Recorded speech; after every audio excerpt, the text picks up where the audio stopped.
rich, get rich or die trying? Is it because man got shot 9 times? So you want to look up to him?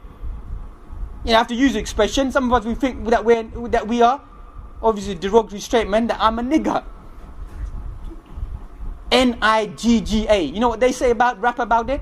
Not ignorant, getting goals accomplished. Isn't it? So they try to justify it.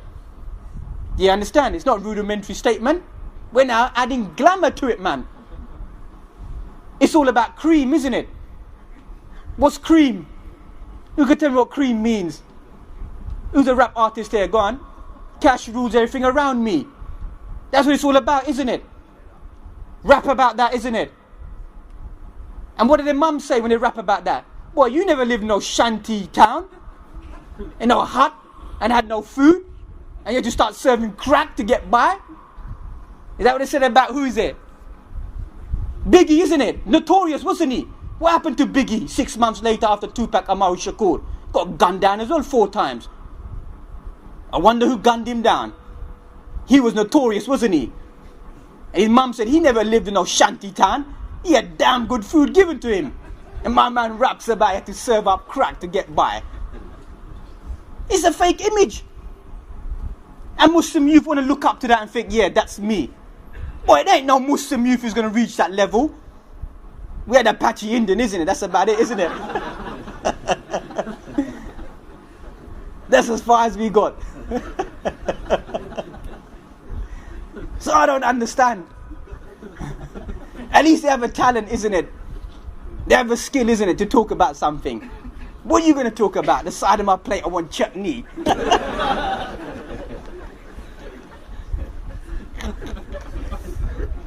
Boy, you ain't getting that in Belmarsh, bruv. Man sits in his cell weeping away. Sheikh, get me out of here, bruv.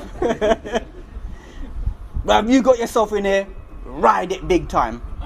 Ride it is what I say. You're a man out there, ride your sentence like a man. Ride it like a man all the way then.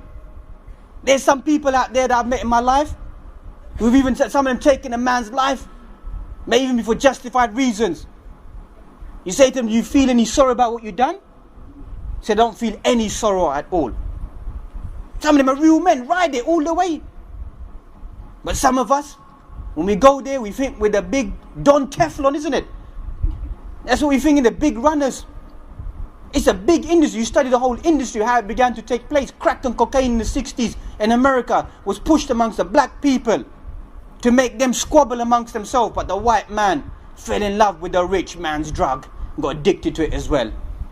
And that's the same thing what's taking place in our community at the moment. The turf wars, the violence, the crime. Don't you think that these people don't know what's going on? I'm a no one.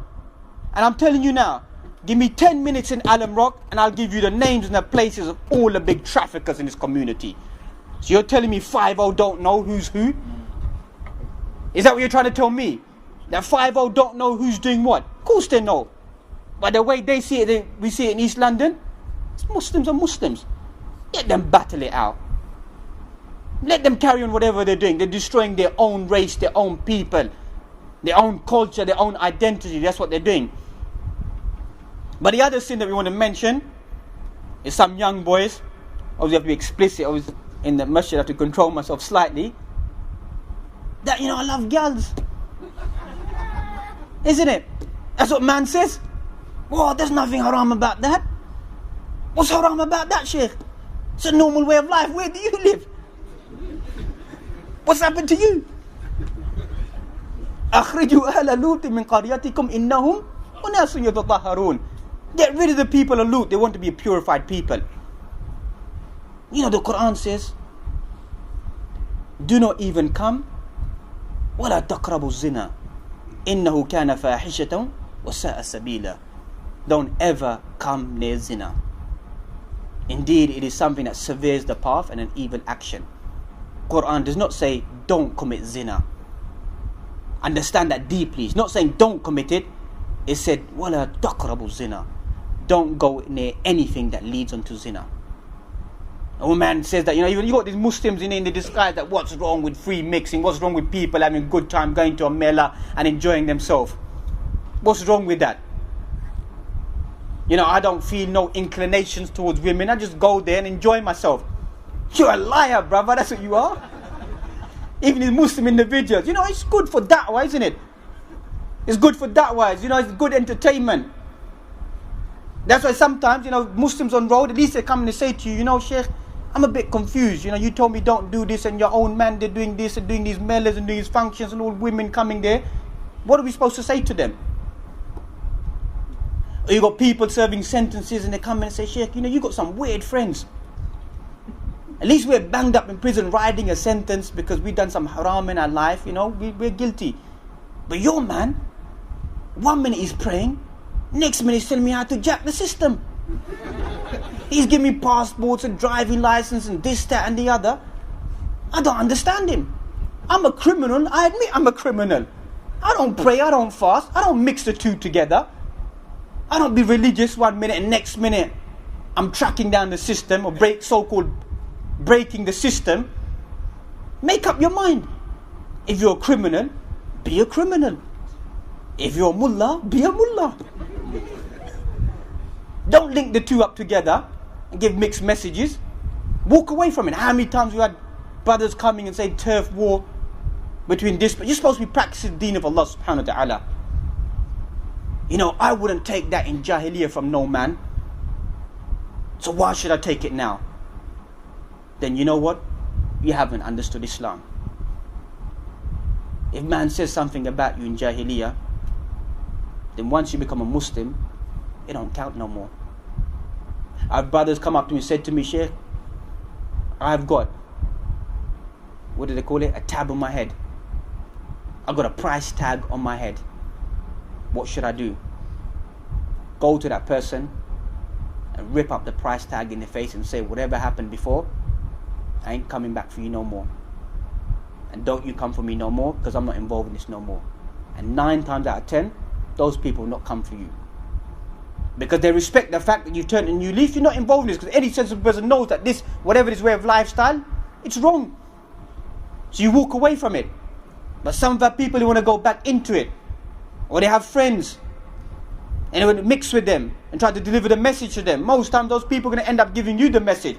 Or your ego's going to come on top and you want to go back and set the record straight. And nobody in Jahiliyyah said anything to me, so no one now should say anything to me. No, if it's not for the sake of Allah subhanahu wa ta'ala, wash your hands and walk away. Walk away from it. Because your ego lies with Allah subhanahu wa ta'ala. That's where it lies. It's only for the sake of Allah subhanahu wa ta'ala. So coming back to these young individuals, Quran says, زُيِّنَ لِلنَّاسِ حُبُّ الشَّهَوَاتِ مِنَ النِّسَاءِ وَالْبَنِينَ وَالْقَنَاطِيرِ الْمُقَنطَرَةِ مِنَ الذَّهَبِ وَالْفِضَّةِ وَالْخَيْلِ الْمُسَوَّمَةِ وَالْأَنْعَامِ وَالْحَرْثِ ذَلِكَ مَتَاعُ الْحَيَاةِ الدُّنْيَا وَاللَّهُ عِنْدَهُ حُسْنُ الْمَآبِ. زُيِّنَ لِلنَّاسِ. Man loves what? First thing that man loves is women. Have you ever thought about why is the Quran saying right in the beginning, man loves women? That's what man loves. Then wealth, then property, the land, and branded horses. You know what today's branded horses in today's language? Cars. You know what car? Ferrari. What's the logo on a Ferrari? The stallion, the horse. Look at the language of the Quran. Still serves us today. Don't man still love his ride?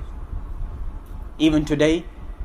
And most of these young boys living in flats in Bradford or wherever it may be, walk past and I see £100,000 Ferrari and look at the car, look at the flat, and I think, boy, you trying to tell me that you done some good work. You may fool your local imam and say, yeah, you know, you ain't done a day's work in your life. Yeah? You ain't done a day's work in your life, and you're trying to tell me that, Sheikh, I work hard for my money. Yeah. That's right. You work hard for your money, don't you? That money ain't worth anything. That lifestyle isn't worth anything. That's what you think. Because eventually it'll just catch up to you. And it's happened to many individuals. Many individuals. You study the sunnah and the psychological background. Many individuals have never even been slammed down on what they were doing.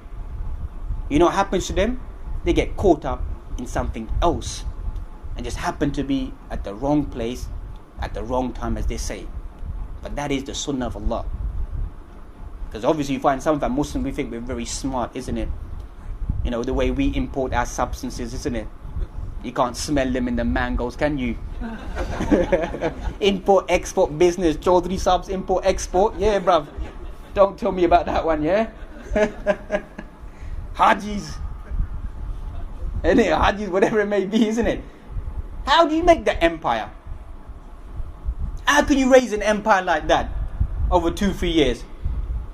I moved about with people. When I was young, when I was growing up, they went to school with me. They never done a day's work in their life. The next time I saw them, they were multi-millionaires. And I thought, what is this? Where did that money come from? We all know where that money comes from, isn't it? But even at masjid as well, mashallah, mashallah, isn't it? Parents as well. He's got a good job. He's doing well. What do you mean he's doing well? Your son's serving drugs and you think he's doing well? You look up to these people. Like I said, we shouldn't look up to these people. There's no need to look up to them. They should have their head down and feel ashamed when they walk past us. Not that they should think, yeah, man, they're looking at me as well. Mullah looks at me as well. He looks up to me. Maybe he wants my ride, give him my keys. Then go spin my ride. Bruv, give me your car, I'll burn it up for you, give it back to you. But that's what they think, isn't it? So the message has to go hard out to them. That this lifestyle is not acceptable.